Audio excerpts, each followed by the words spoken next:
Greetings, I'm Pillar Next with Ancient Gladiator, today with model building KOS-MOS from Xenosaga. Talk about some things along the way. You might hear some buzzing in the back, that's my fan. It is too hot in here. Starting with opening this up with my hobby knife. Replaced it after the last one broke. I'm really happy when I got this kit. Got a little character stand for free. As you can see, this one's already opened. So there's a previous take that got kind of ruined because for some reason this is a USB camera, and when the connection goes to crap, it switches to my laptop's web camera, but it'll stop the recording as well. So, starting over for, I think, the third time, because I keep having to deal with interruptions. I think always like little pieces I'm going to set to the side and not open just yet.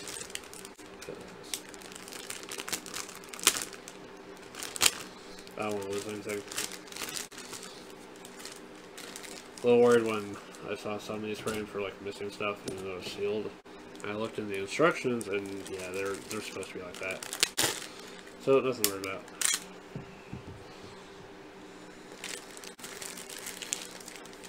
But I also wanted to talk about some things along the way.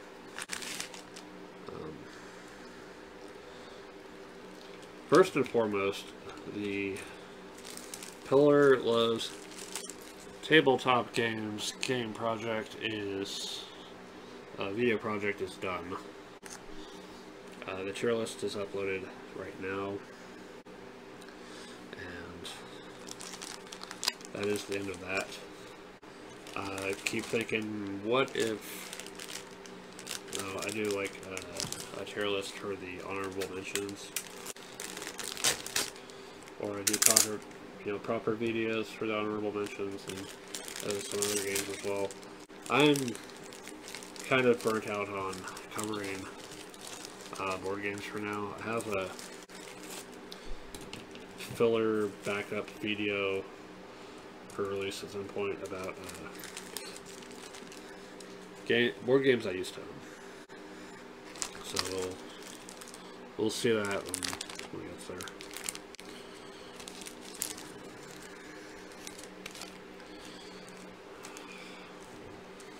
And also in these trying times of having to deal without home internet, I'm very, very grateful for the library. Thank you, local library. For one, it being within walking distance, and two, having Wi-Fi that is good enough for uploading things to YouTube a hell of a lot faster than home. And I realized how fast the library was, I never would have uploaded anything from home. Because holy shit, some of that took hours.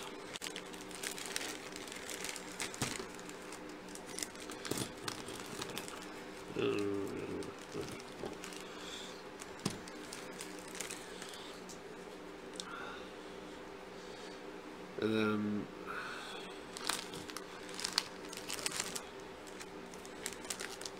as I get to my stitching projects for Halloween, I like to take some breaks in between and either watch some anime again or play some stuff on Steam.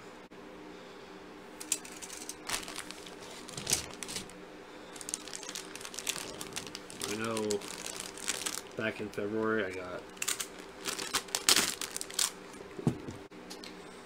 Princess Maker 2.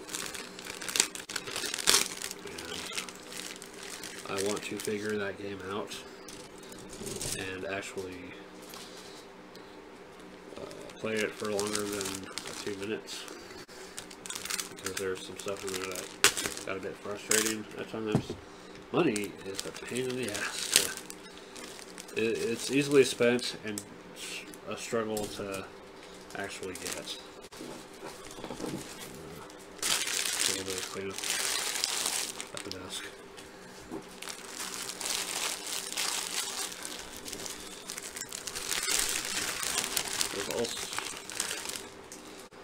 It's also a game I got into before YouTubers caught my attention. Elder Scrolls 3 Morrowind. I want to get back to that and actually finish the game. I'm thinking of starting with a new character.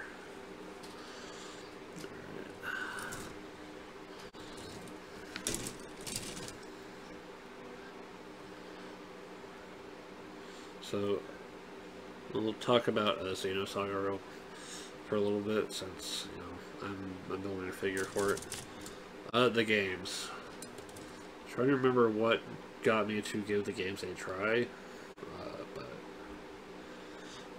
the big thing is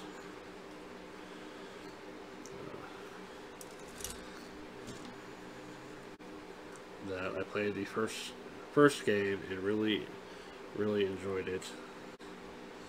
Played the second game and was like, what the hell were they thinking?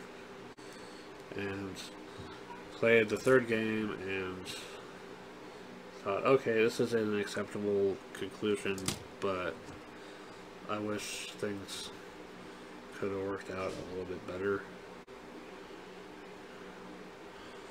You know, they had to cut it short, and they,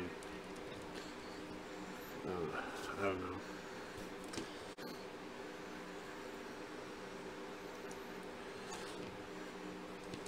Let's see here.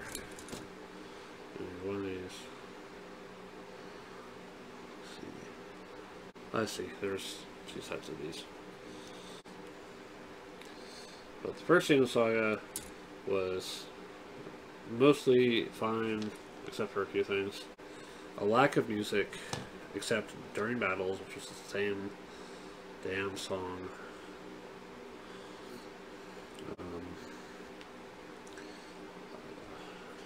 Then there was the flashing warning whenever you're at risk of having to fight enemy. And then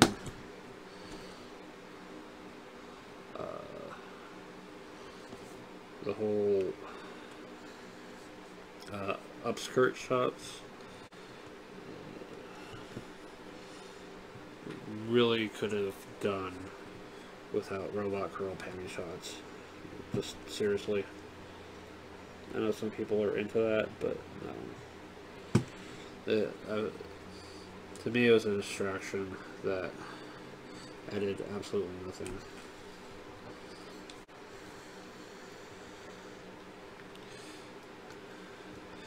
It's one thing if I'm actually, playing or watching something that is meant to be erotic and titillating and all that shit, which I generally don't.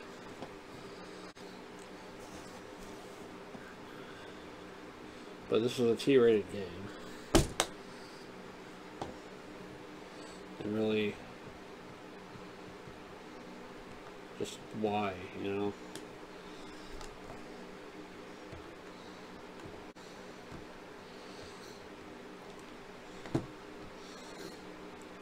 Yeah.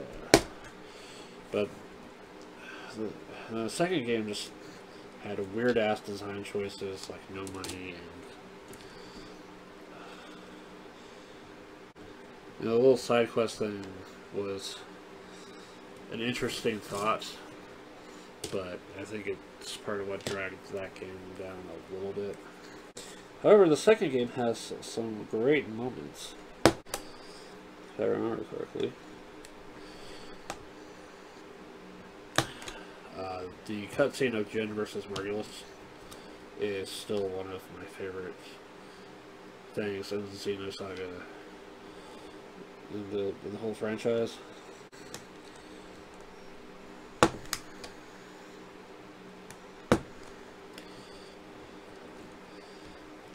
And then the whole Encephalon dives into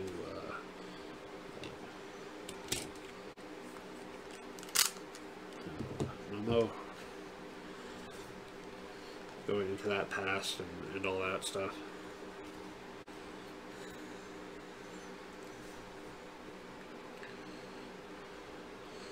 And then we get to the third game, which out of all the three is probably the one that's going to be the hardest to find these days, because it's the one game that did it decently enough.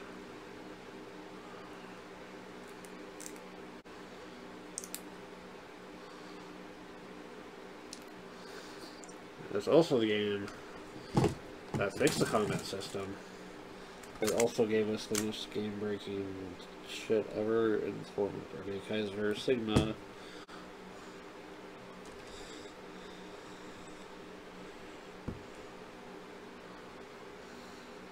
It also gave us the fun bonus boss. For those familiar with the Xenogears series, or Xenogears,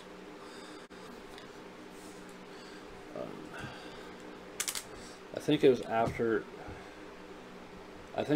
the first Xenosaga that I got Xenogears, which I believe cost me like $50. And you know, this is an okay game. Well, I say okay as a issue of hindsight. When I played it at the time, it blew my freaking mind, man. It was just one hell of an experience. I was willing to overlook the flaws at the time. These days, I'd have a hard time going back to it.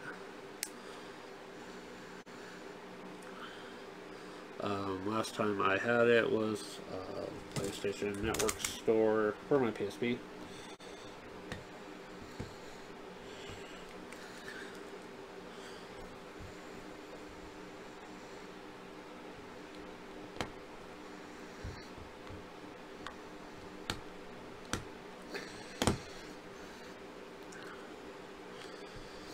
I would like to try Xenoblade one of these days.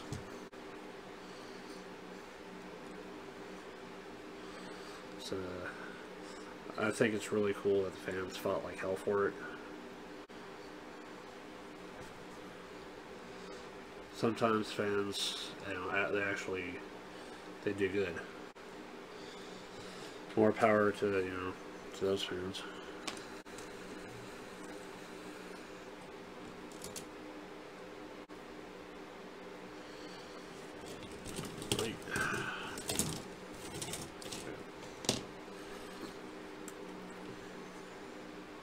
But some fans, however, are kind of nuts. They take certain things way too seriously. They try to act like gatekeepers. They try to do stupid stuff. What kills me is like the shipping. It's like you're not happy with the way the author did their work. You want to impose your own fantasy on top of it and change their work into your work and your ideas. My creative words of wisdom to those who are into like shipping and fanfiction and all that: one, keep it off the internet, because really some things just need to be kept personal. And secondly, quit trying to overwrite other people's work, except as practice. Try instead to make your own.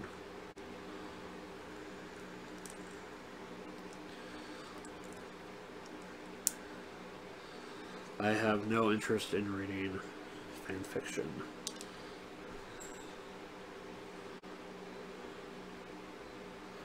Oh, crap.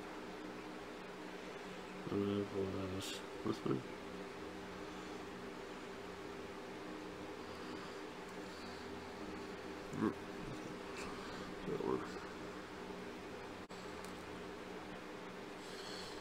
Really complex model. I like it. To enjoy every moment of putting this together, hopefully. unless, you know, a little piece goes flying somewhere. Thankfully, I have a very, very bright color of carpet that is nice and pressed down. Well, technically it's a rug. It's over my actual carpet, because my actual carpet is freaking shag, and I've lost one stitching needle to it that took me ages to find. That was a mission like nothing else, having to find that freaking stitching needle.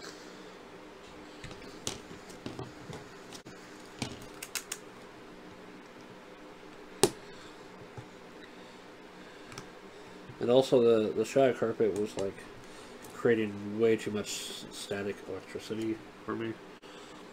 So it's like, okay, this is not going to work. I need something my computer chair can roll better on and just looks nicer and feels nicer. Thankfully, the place where I work sells rugs like this one. Although I think this was like the only rug of this particular actually push down type, because the rest were more like fluffy and stuff. It's like, no, I don't need those ones. I need this one. My place of employment having an associate discount has been very useful for many things. Most importantly, toilet paper.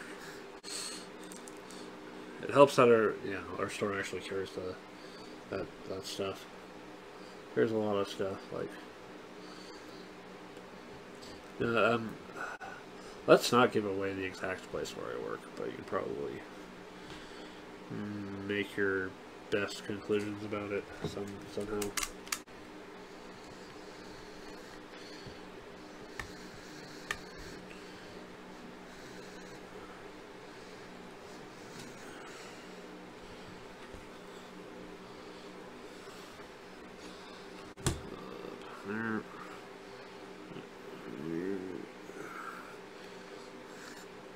I'm worried that I was getting my head there in the shot. Hold on.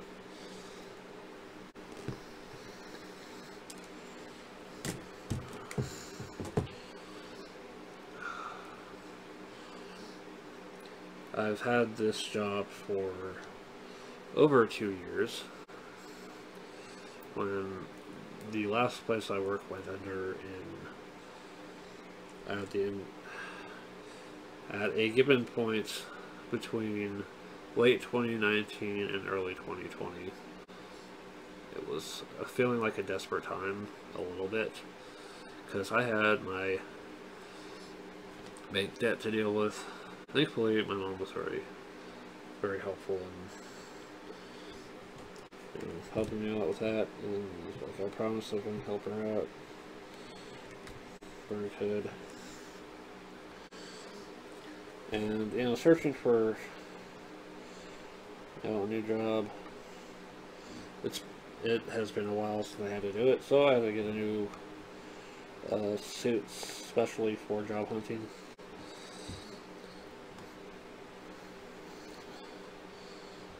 I know I got the dress jacket from a thrift store because it was, that was going to be expensive. But I think I'm sure I bought the tie, the shirt, and the slacks brand new. And I still have them today, just in case. Because retail is a very volatile thing. It is entirely possible that shit does not get better. And I'm going to have to get to job searching again.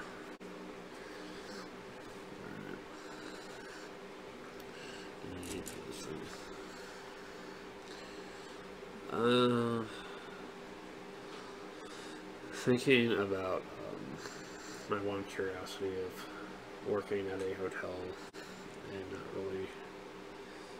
not really thinking too hard about what I'd want to do. It's probably ill-advised, I think. But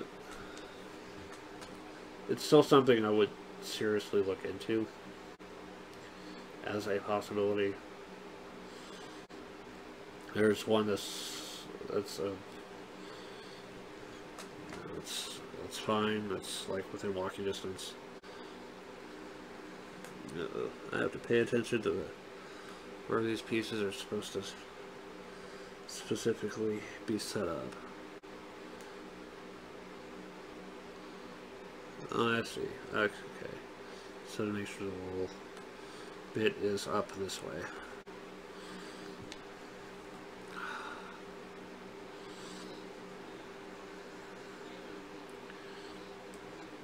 But, you know, there's that. I'm gonna go back to Xenosaga for a minute. So Xenosaga had a 12-episode anime. It's like, okay, I like Xenosaga. This is probably going to cover the first game's storyline. Let's pick it up. Let's go through you know, our local game store that's able to order anime, thankfully, because they've had anime in the past. That is where I got Cowboy Bebop, after all.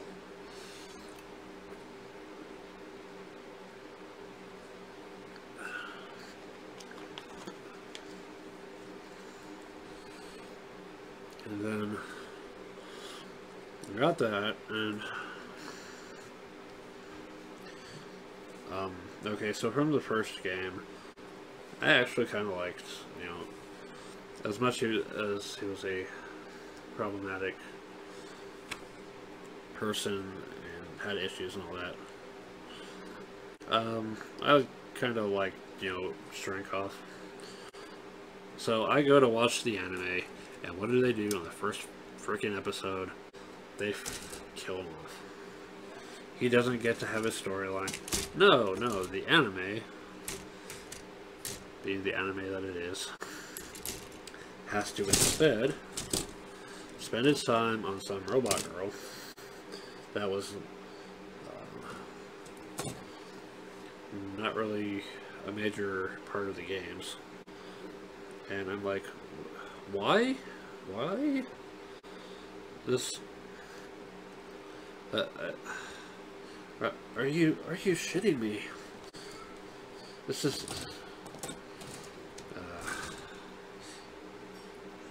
I wasn't sure what to call it at the time. I know why they did it. It's otaku bait. Clearly it is aimed at the robot girl enthusiasts who want another precious waifu-like character. Probably. Either that, or they just seriously thought, hey, there's these side characters, maybe we could do something by adding one of them to the cast somehow. It's contrived as hell. And really, I don't think it added enough to be worth it. And like I said, Shrinkhoff is an interesting character, so seeing Shrinkhoff get just screwed over, it took the wind out of my sails. I think I still bought the remaining stuff for the anime anyway, but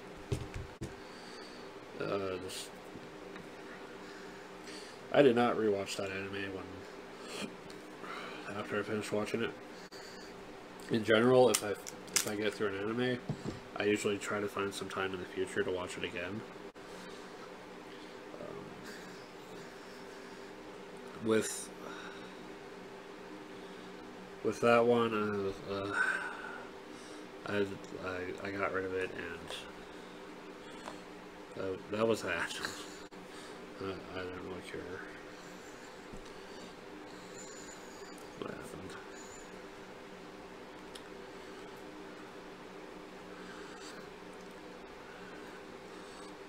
Yeah, the other thing with the anime was they switched out that English dub voice actor voice people. Part of what I liked about the first Xenosaga was the entirety of the voice cast. And then they got to the anime, and they went with an entirely different cast. They switched up a considerable chunk of the cast for the second episode of the game series, and went back to some of them for the third. But the first voice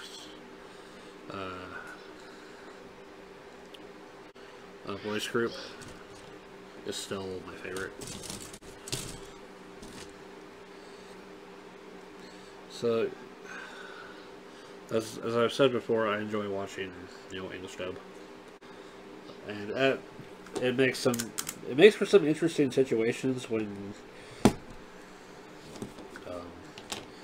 you hear people in one anime and then you hear them in a different one or a game, and it creates some interesting scenarios in your imagination.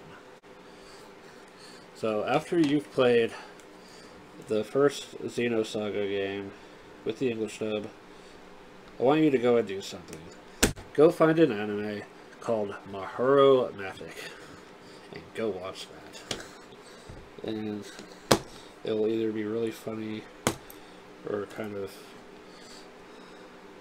horrifying that the voices are who they are. But I thought it was interesting. Mahuro-matic. Okay, so I have a video I've already done. It's all the anime.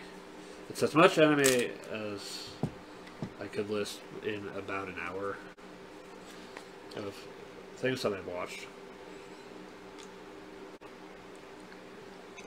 I saw Mahuro-matic at library. It's like, oh, I wonder about this one. Robot made, that must be interesting.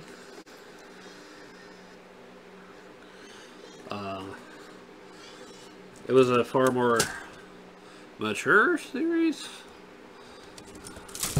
than I anticipated.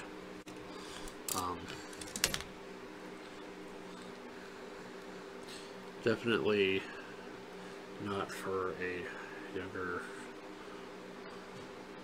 audience.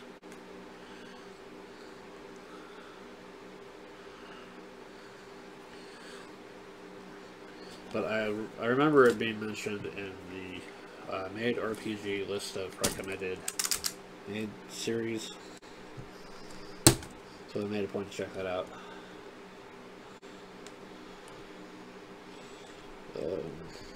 I got my copy of the Made RPG like back in 2012, and of the RPGs currently in my collection, it is the one I held on to the longest. But it's because of that one that I ended up looking for Emma, Victorian Romance. The library had it, and the discs were in bad shape, so I didn't get very far into it before I had to return it. Thankfully, Crunchyroll had it, and I watched that one when I was getting into Crunchyroll and all that.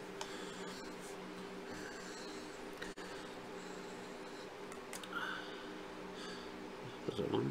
No, it does not want me to break that off. Okay. That's right. First, I need to put in the stuff. Let's see. That goes that front.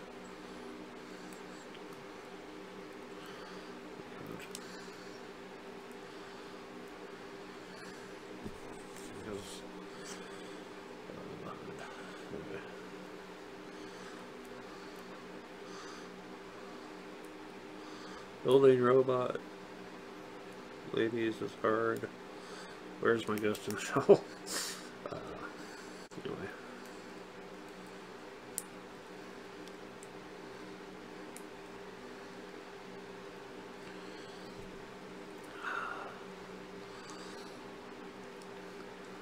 Yeah, Emma's a nice little series, but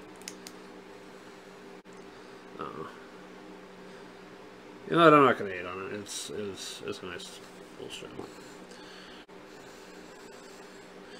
And then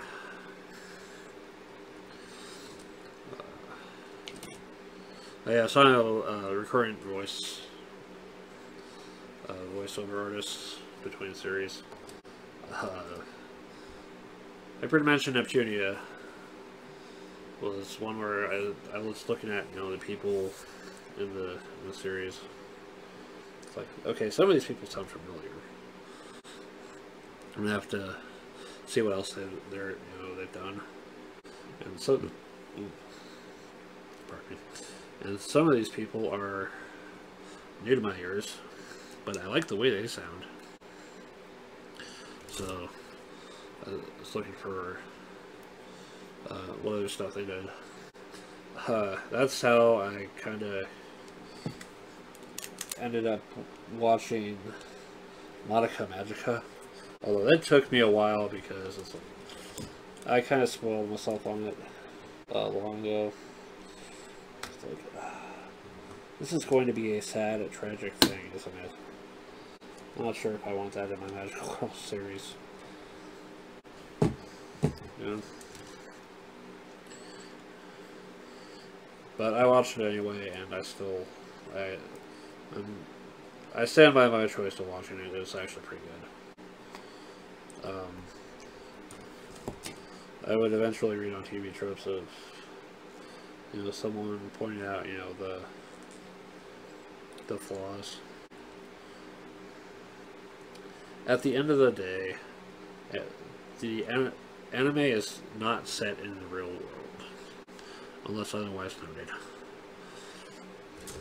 It really, why expect it to be set in the real world?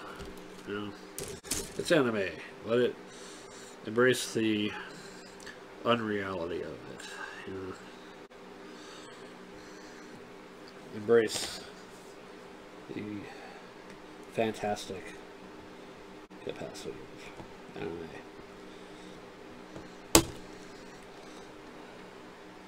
I think the one thing that occasionally backfires when it's unrealistic is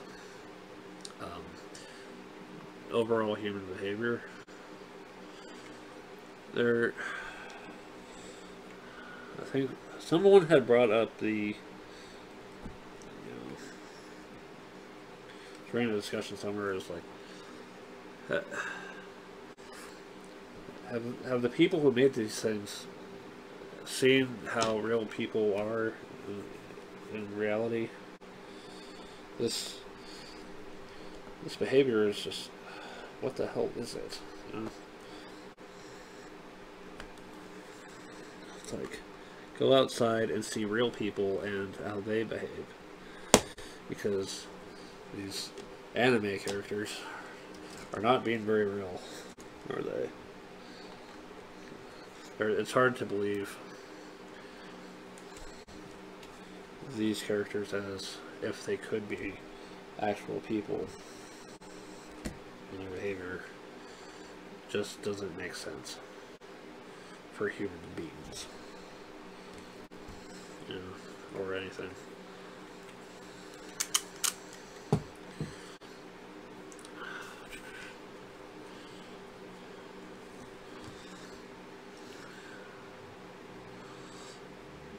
You know, it's one thing for anime to be fantastic and all that, but as soon as it becomes very hard to see the characters as relatable, as understandable, instead they're just objects, they're just caricatures, it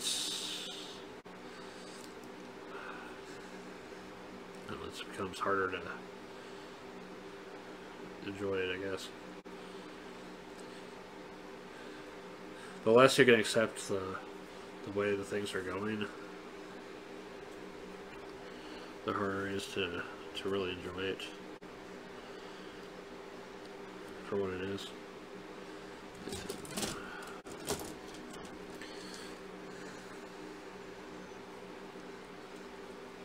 Three, there's one, and A9 is down here.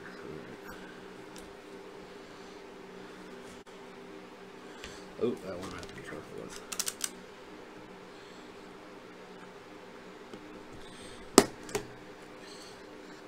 But yeah, it's also because of the, you know, Monica Magica from Neptunia is like, okay, I'm hearing these voices and I'm liking them. I want to find more. So that's what got me into K-On!, Squid Girl, and Sailor Moon Crystal.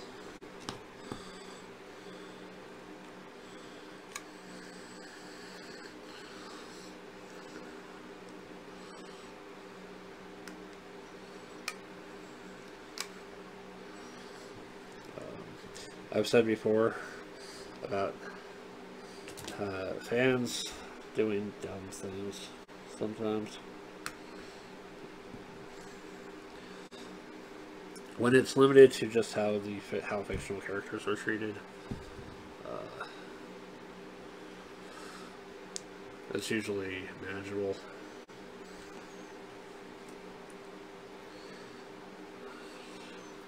Hear stuff about, but then you hear stuff about people acting like idiots in real life over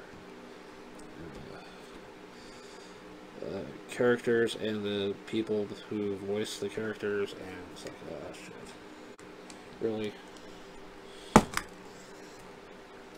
So, if you're going to be a fan of anything or anyone, please be a reasonable person, for fuck's sake.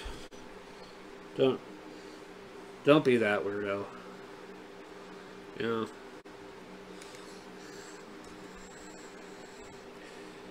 Don't be that fucking weirdo. For crying out loud. For the love of humanity. Alright. Promise. So.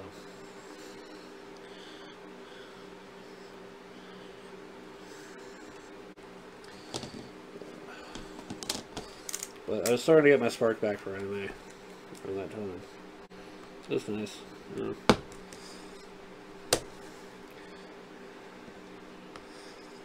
Eventually, though, I started to get kind of tired of it again. Kind of slipped to the back burner. I tried getting into Netflix and watching anime there, and a lot of anime on, a considerable amount of anime on Netflix is just not to my liking. I think I watch it just for the sake of the people voicing it, and I'm ended up seeing that backfire particularly.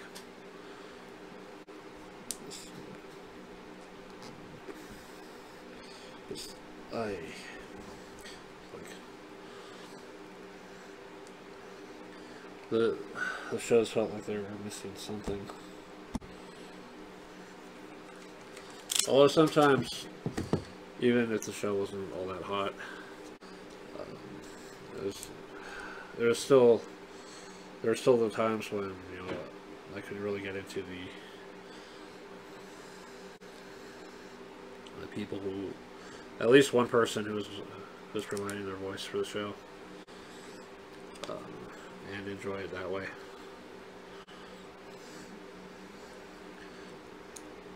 Ingress, which I admittedly got into because Crispin Freeman.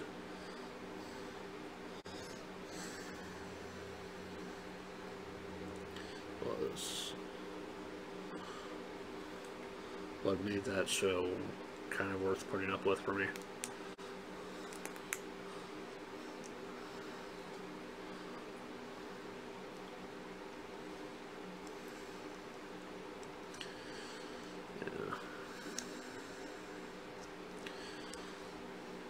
Yeah, my spark in anime just kind of died out for a little bit. Around 2020, as I was needing to keep my sanity up for my job search and everything else that was going on, that would eventually be going on, I finally gave in and watched Attack on Titan. I was watching some anime review thing from years ago about best anime for a certain year and best things about anime, like theme songs and all that. And every time they showed Attack on Titan as winning or as a nominee, they had the theme song, which very quickly got stuck in my head, and I'm just like, okay, you win, I'm going to go ahead and watch this. And I am caught up to the end of the 3rd season. I've yet to watch anything after that.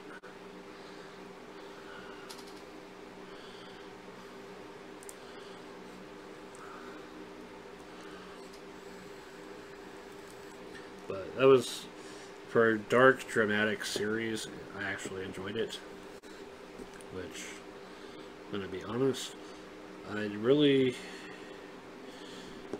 don't do a whole lot of the dark stuff all that well. But for Attack on Titan, I was willing to enjoy that one. I was willing to put up with the darkness and enjoy it. Because it was a good show. It was good. But I am going to have to bite the bullet and watch the end of the series. If it's there, or when it gets there, whenever. And that was one I actually was willing to put up with subtitle because I was tight on money due to, looking for a job. Crunchyroll had it for free. Or had the ad-supported thing. It's like, okay. I will watch the subtitled version on Crunchyroll.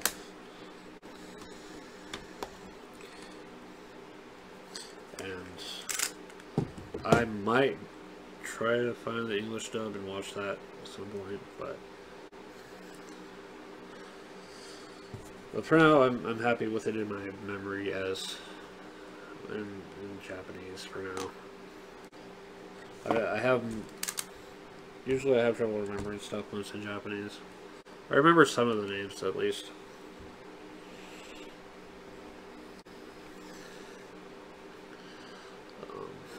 But if I had to remember specific speeches, I'm not gonna remember for crying out loud. Because that ain't my language. Shoot.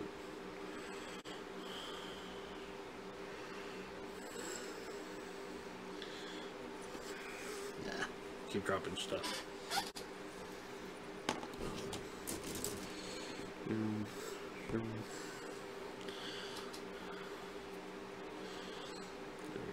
So it's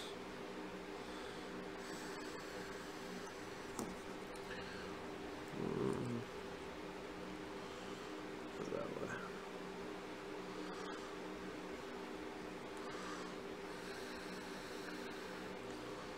Oh, there's it that way. Let's see.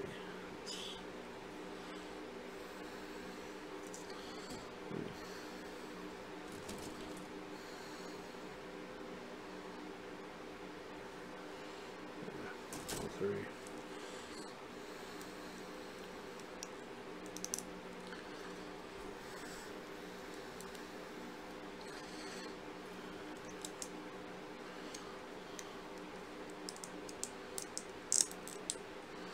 Holy shit, we have one leg.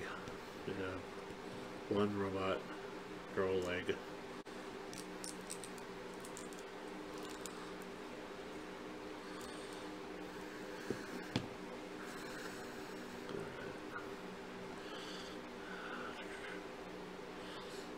And they're still... Holy shit, they have some massive multi-layering going on here.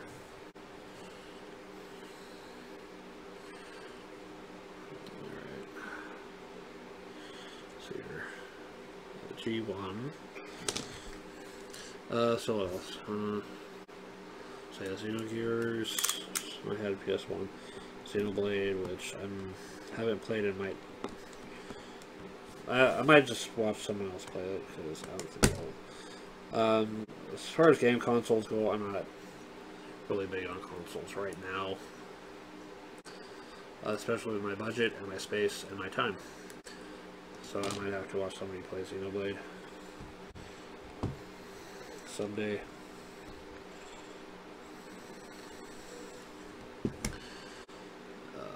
Maybe somebody who actually likes playing with the freaking English language.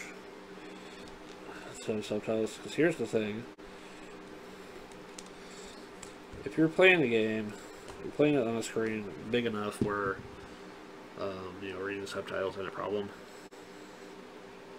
And then after go and watch it, and watching someone else play on YouTube, it's going to be tiny as hell.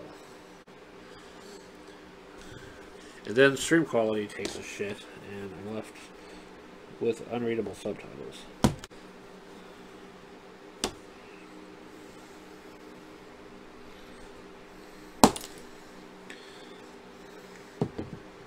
But, you know, it is ultimately their preference and how they want to play that.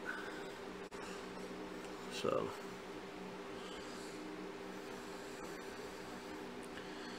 but the worst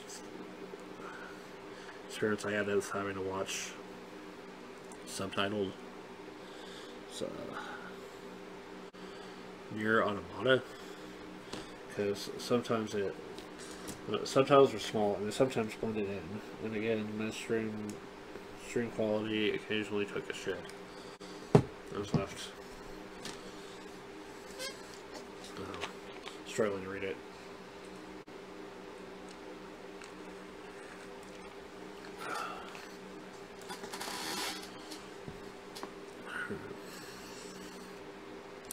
So,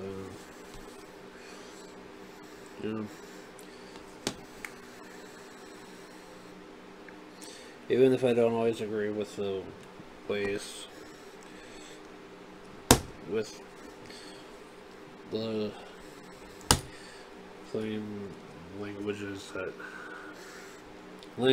the streamer plays with their games, I at least respect the fact that, you know, they're choosing to play the game in the first place. Because, especially stuff that's like really obscure, there's some games that could use a lot of love out there, you know.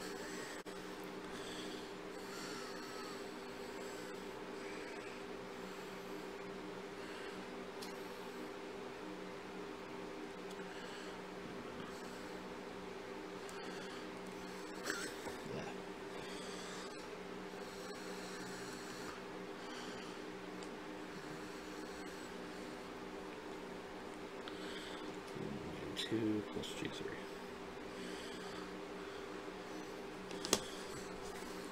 What else? We're talking about stuff. Oh yeah, another thing the first Xenosaga game had was a lot of in-game activities that you could get cards to and go have fun with that stuff. There was the mech action game.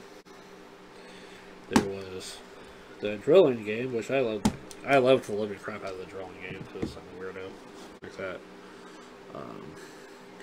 There was Casino, which was a great way to, you know, make money and all that fun stuff. But there's also Xenocard, which I wish was a real game out there somewhere, because it's pretty cool. Although sometimes the stuff on the cards didn't always seem to match what actually happened. Still, it was a neat idea.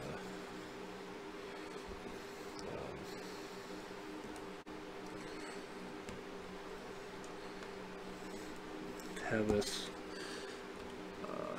game that's not a card-based game, and have it include a card-based game. as kind of a bonus thing to go have fun with.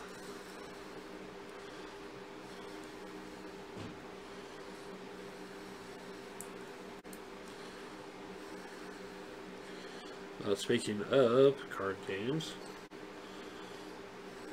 there's first off, I'd like to apologize for the second card sleeving video, because half of that work was for nothing. I ended up re-sleeving all the cards for Anima Beyond Good and Evil, because the difference of the card backs and all that was too much to ignore.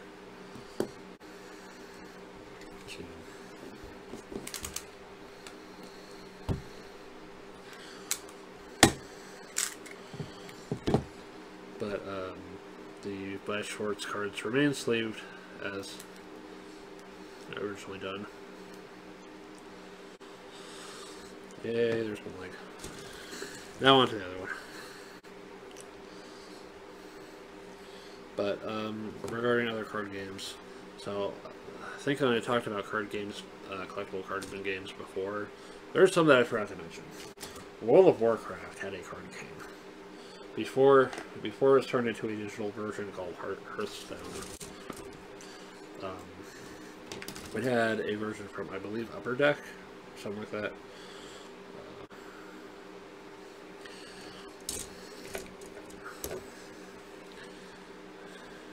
But that one was really cool. I got into that, I believe, before I got into the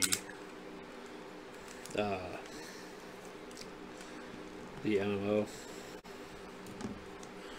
But pretty sure this is 9 out of 6.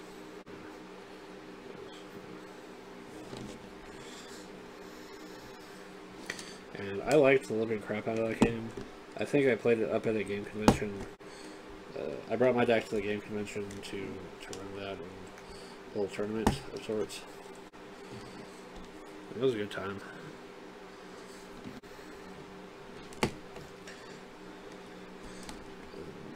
But at least I got to play that one. I've collected some card games and like never played them with anybody, and it kind of sucks when that happens. Force of Will. I have this little separate magic mana deck from your main deck.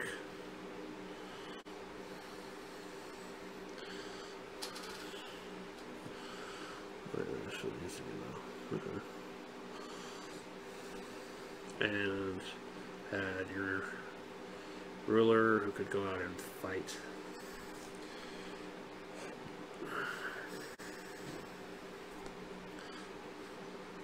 But at the end of the day, it just felt kind of like Magic meets Yu-Gi-Oh! Meets a lot of other stuff.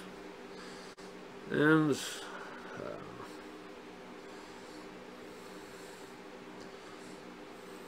maybe there are people who still like it and all that. More power to you.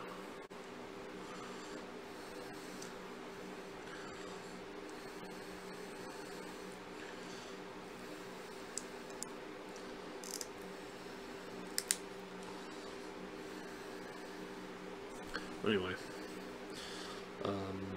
other games that I've collected in my time, Battlegrounds, or Budget Hammer, if you want to look at it that way. Every little card was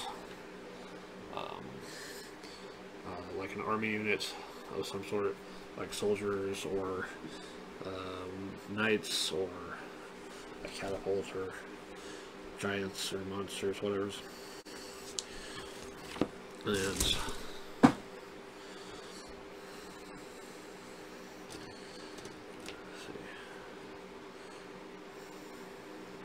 that one, I think I respected the idea, but I still never got to play it.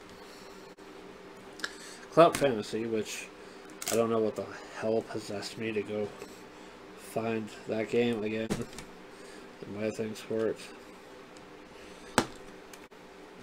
But It is one of 3 games that might come to mind when someone says the poker chip game. The others are likely to be Eve Conquest and War Chest. But I've gotten to demo that game once. I had to write down I wrote down a lot of things. When I study a game, I write a lot of shit down because it's just too easy to forget things. Whenever something's like written down across, or it's in the rules as like, you know, a whole bunch of paragraphs and all that, I try to condense it down to the essentials that I can remember. That would be easy for me to teach.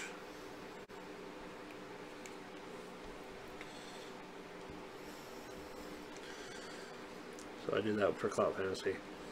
For what I'm doing for the set that I currently have, I'm making a 1 meter by 1 meter playmat because rather than be played on a sensible sized table, it requires a very specific 1 meter by 1 meter square. It's entirely possible to play with, like out in the open and all that. At which point, use an alternate measurement system. In that game, you are trying to throw stuff in a way that's close to your base, because it'll make it worth clout points at the end. And you're trying to use your stuff to eliminate or otherwise affect your opponents so that they don't get as many points. The last chip you throw is always worth 0.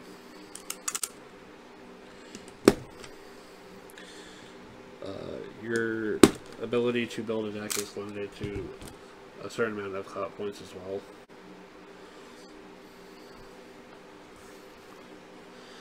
And then there are rules for how you're supposed to throw and all that.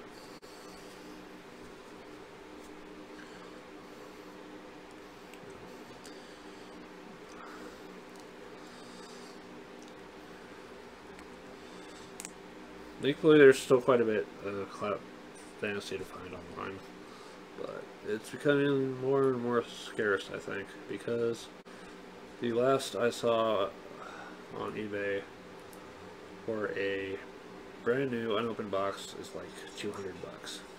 I'm thinking, oh man, I really want that, but do I want it that badly?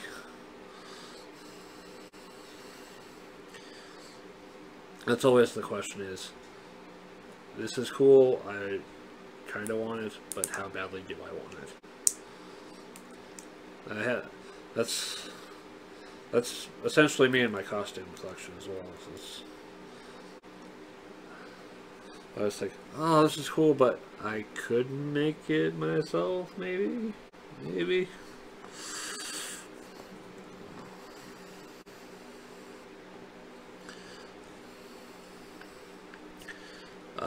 However,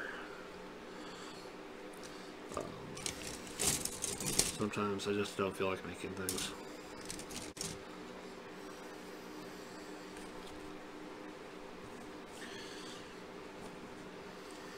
Let's see. So it's going to go up there. There's, oh yeah, there's last year when I collected a Navia drop. I remember that game when it first came out. It's an interesting concept that was bogged down by all the freaking terminology. Just when designing a game, no matter how extensive the lore, keep terminology simple. You know, maiden, monsters, pawns, crystals are a hell of a lot easier to think about than Navia, Masatai,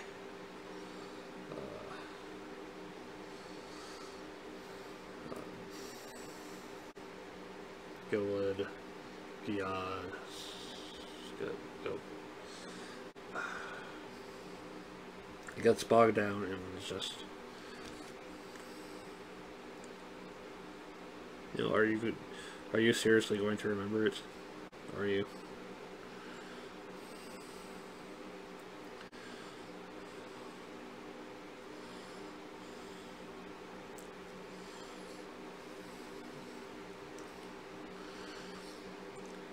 But that one was was basically collectible shogi.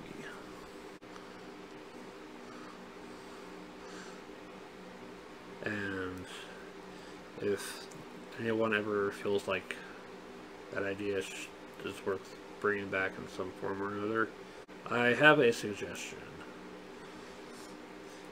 I think the Nabia drop idea would be perfect with the Yu-Gi-Oh license. Think about it. They have two duelists, and they move things to get their energy, and then use that. Then they summon monsters that can then do like powerful stuff by spending that energy. And you're trying to get the other duelist. Yu-Gi-Oh as a shogi clone. That would be, I would be totally for that one. I used to have stuff for Yu-Gi-Oh! Maybe, I'll check my pronunciation here. Yu-Gi-Oh! And as cool as it is,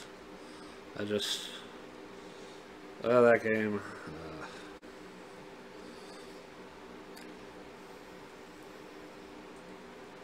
There's the thing about, you know, these collectible card games and all that. When you go to open a booster, how much of it is actually usable, and can you still enjoy the cards even if you don't end up having them in your deck? Can you enjoy them for like the art and the flavor as something you can collect for fun? That's part of what I'm liking about Vice Shorts. I still need to understand the game, but I like the cards. I like the way the cards look, because deep down I am just a sucker for anime girls. I admit it. I don't care.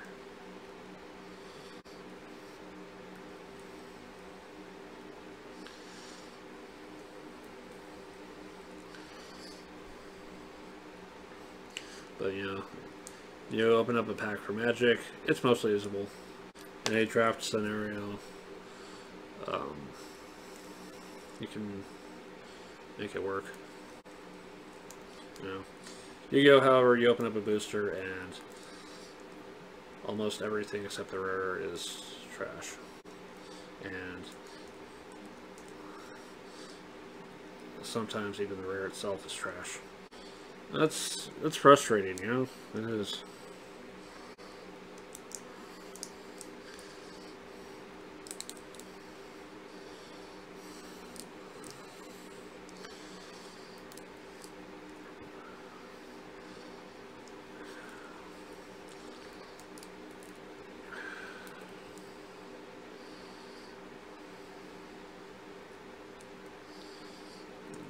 I think I screwed this up. We're just gonna have to deal with it.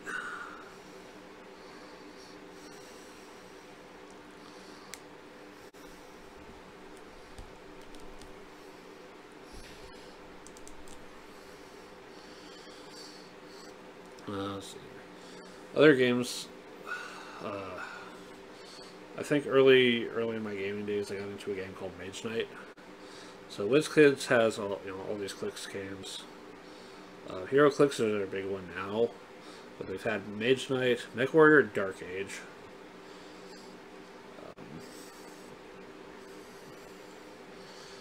Halo Action Clicks, which I really liked, and Shadowrun Duels, which, even if I'm not exactly a fan of Shadowrun, I liked the figures for Shadowrun Duels because, let's just say when she's completed, she'd be about the size of the figures that they had for that one. Great big base. And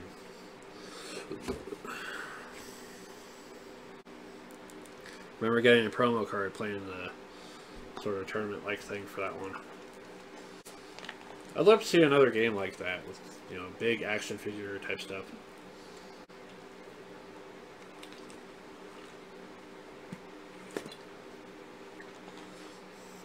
You know, if we can have a card game crossover in the form of Light Sports, why not have an action figure crossover game? Nope. I really fucked this up, didn't I?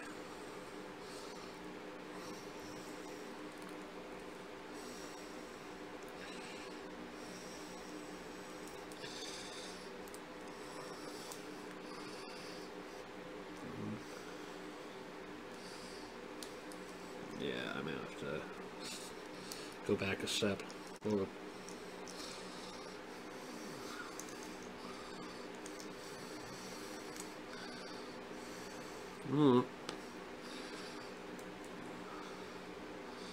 I see it now.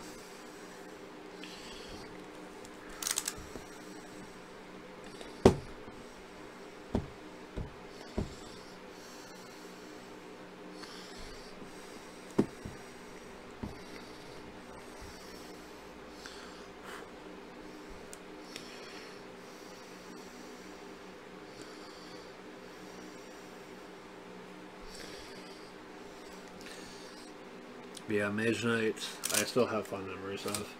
Mech Warrior, not so much. Halo, though, I miss Halo so much. I never got into Halo multiplayer. I had the first PC port for Halo, and I had Halo and Halo 2 on the Xbox when I had a Xbox for a brief time, because I wanted to see what the Halo experience was like on the Xbox instead of my crappy computer.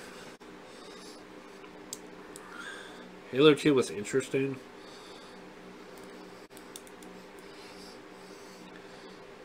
But there's still some feeling in the back of my mind that there might have been a missed opportunity or two. I'm not entirely sure what.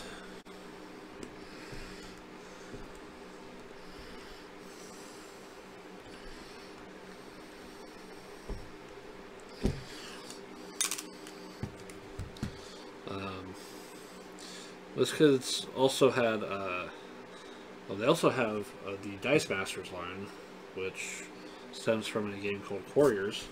Warriors is an awesome freaking game about building up a bag of dice and scoring points. And if you've never played Warriors before, please do. It is an awesome game. Go find it. Go play it. Love it.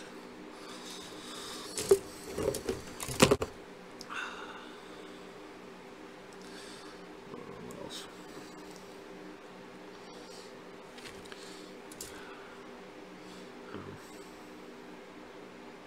Going back to anime. I've watched a lot of anime in my time. I actually did a video before this one, but will probably get released on a day that I need to release something to not be forgotten by the YouTube algorithm, as sad as it is that I would have to do so.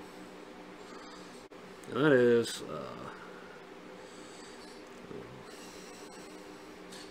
I think I list like quite a bit in that one.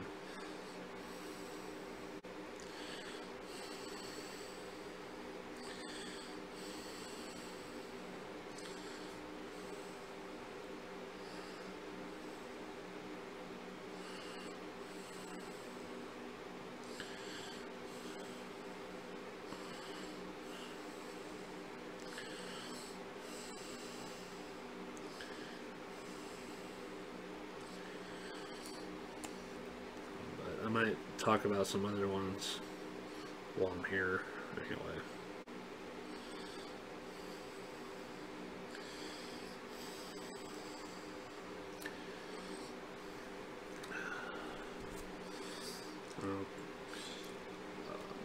Crunchyroll, after realizing that there's only so much anime I could buy from or borrow from the library and buy from any kind of local store. And I realized, oh hey, you know, maybe I should look into this online sub service. And Crunchyroll has been fun for the time that I actually spent on it. It was fun. I'm not entirely sure if the way things are going right now are the best for the best. But for what it's worth, I had fun with it. I got to discover some series that I really like, and some that I dropped after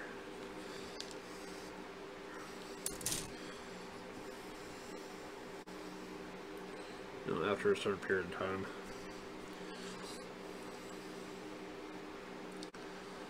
Island was an interesting series that has a lot of issues in terms of content.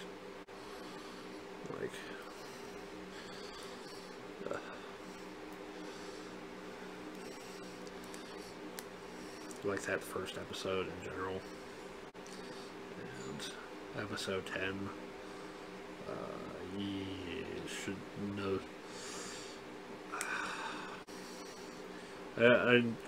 I'm curious to find about why they do certain things in certain series. One of these days, I'm going to have to learn that maybe being curious about the truth isn't worth it sometimes.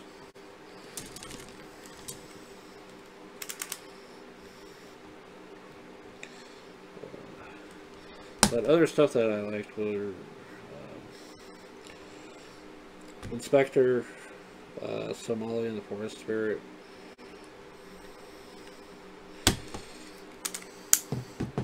Some others as well.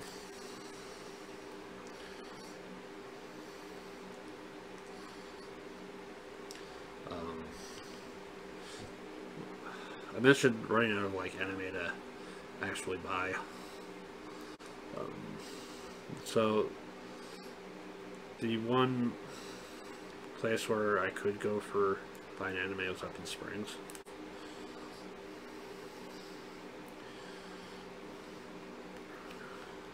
And it was either going there or going on Amazon.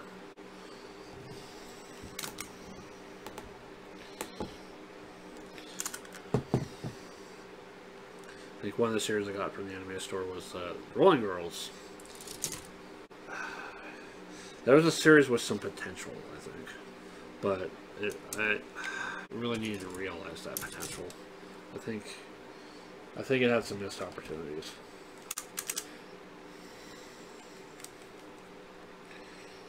And it's like, what exactly was the point of all those stones anyway?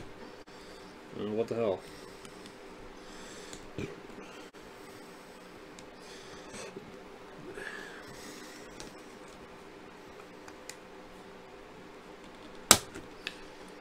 Where are these powers truly coming from?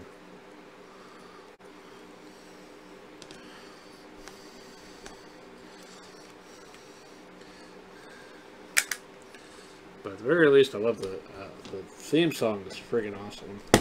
I listened to the original for that one, since the anime version is a cover. It's pretty cool. If I was ever going to learn Japanese and sing in Japanese, that is the one song I would like to cover, for sure. If I was going to sing that one, and the opening to Code Geass, and the opening to Space Dandy. This one I bought online after borrowing the first half from the library.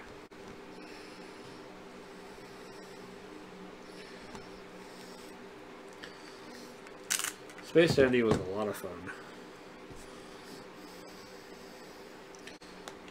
It's always nice to have an anime that understands what fun is.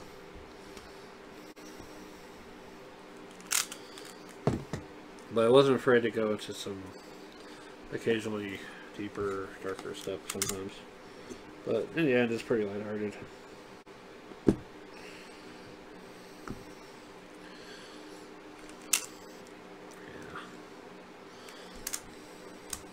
What else? Miss Kobayashi's Dragon Maid. I like the overall feel of the show, even though it's got some issues at times. But it's a nice one.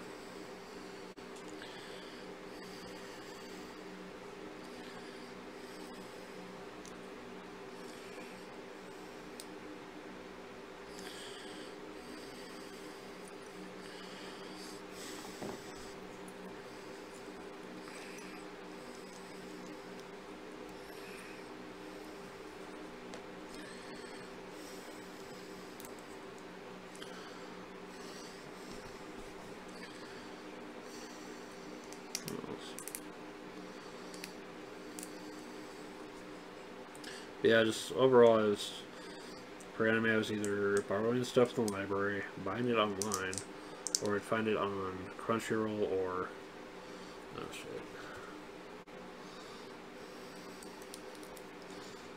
Netflix, or the Funimation Now thing, or Funimation.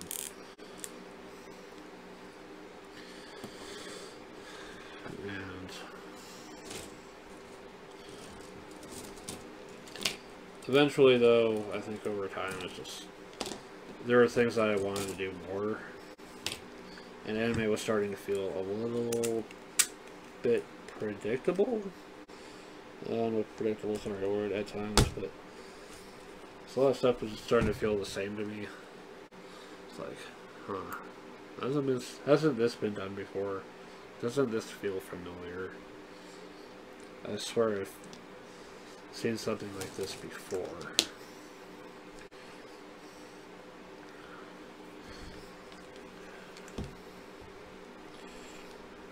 Yeah, discovering a series in general, I pretty much completed the series that I started. There were some that I didn't. Yosuga and Osora. It's like, why is this a premium series? I have a premium subscription. I might as well see what's about. And nope. Magical Girl Raising Project. Oh, Magical Girl series. Wait, what? What's this about? Having to cut the number down. What's this about them dying? I stopped at episode 2. The only reason I got curious was, oh, I'm looking for anime with English dubs. Oh, hey, Magical Girl Raising Project. Let's watch that episode. 2 episodes later, and I was like, let's not watch that. I saw Crunchyroll had Aiken. Like, I remember somebody back at the old game store talking about this. I'm curious. I dropped it right as the opening credits began because, okay, this is show.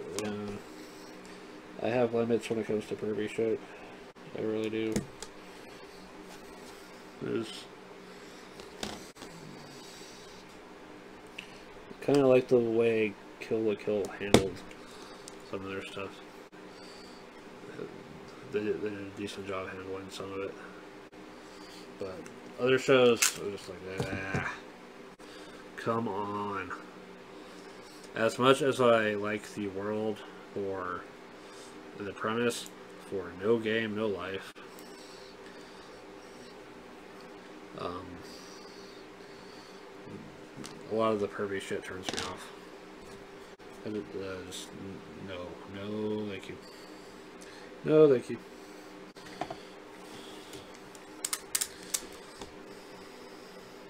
Although, No Game, No Life 0 was pretty good. Konosuba, that was fun. That's one I want to keep up with if there's going to be a 3rd season.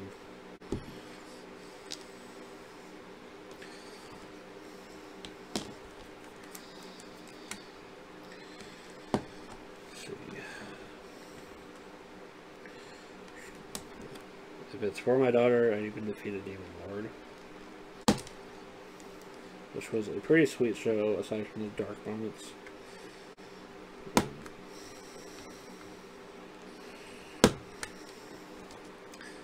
Intro. I completely forgot that I watched Intro until I was double checking my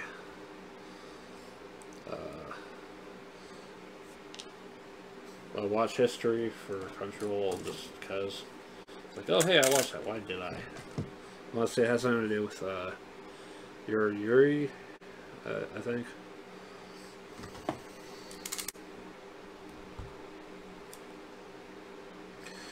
And I think it might also have something to do, well, something to do with High Guardian Spice being announced in the first place. Like, I wonder about this one. This one also features a academy and fantasy and all that.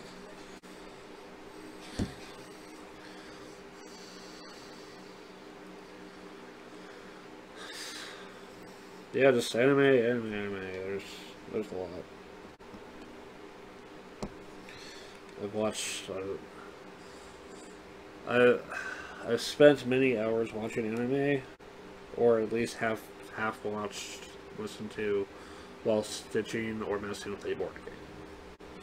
Because sometimes I just don't want to sit still. I gotta do something. I gotta be creative. I gotta be active. Watching Skip Beat, as interesting of a show as it was also kind of torture for me, because I had to keep a great big eye on the subtitles so I didn't miss anything. It's like, I could be getting other shit done while watching this, and only needed to keep an eye out for subtitles.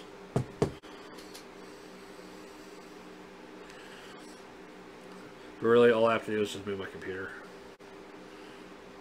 I think that one actually, that one actually did a good job of engrossing me, that I didn't want to get distracted with anything else. Just making excuses.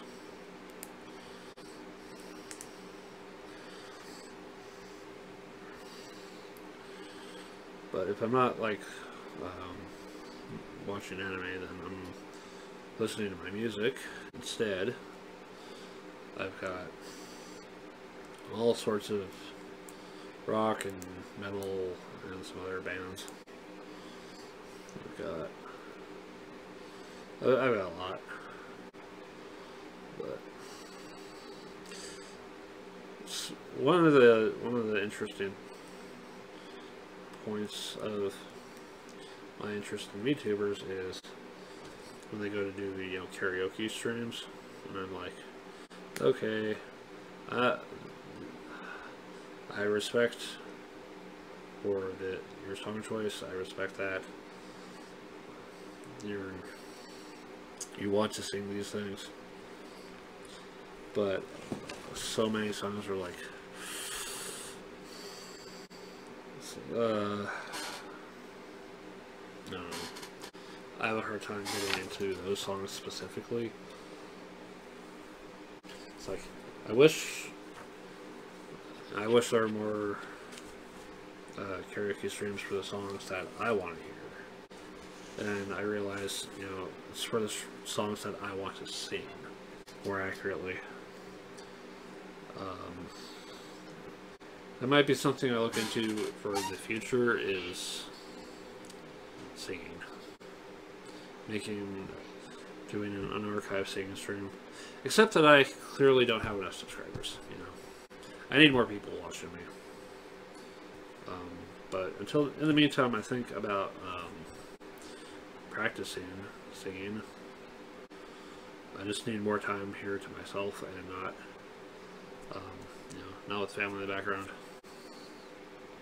It might be something to look into. So, as it stands, I currently have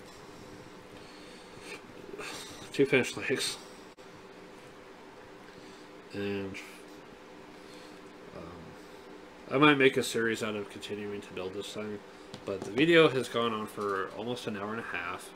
I've probably been mumbling about random stuff for too long to keep things interesting, I'm going to go ahead and call it here.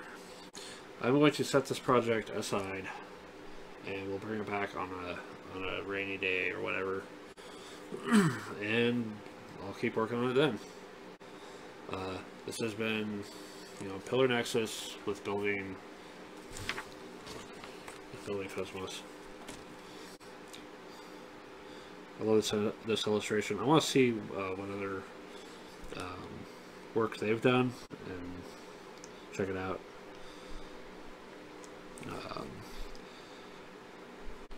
Tanaka Kunihiko.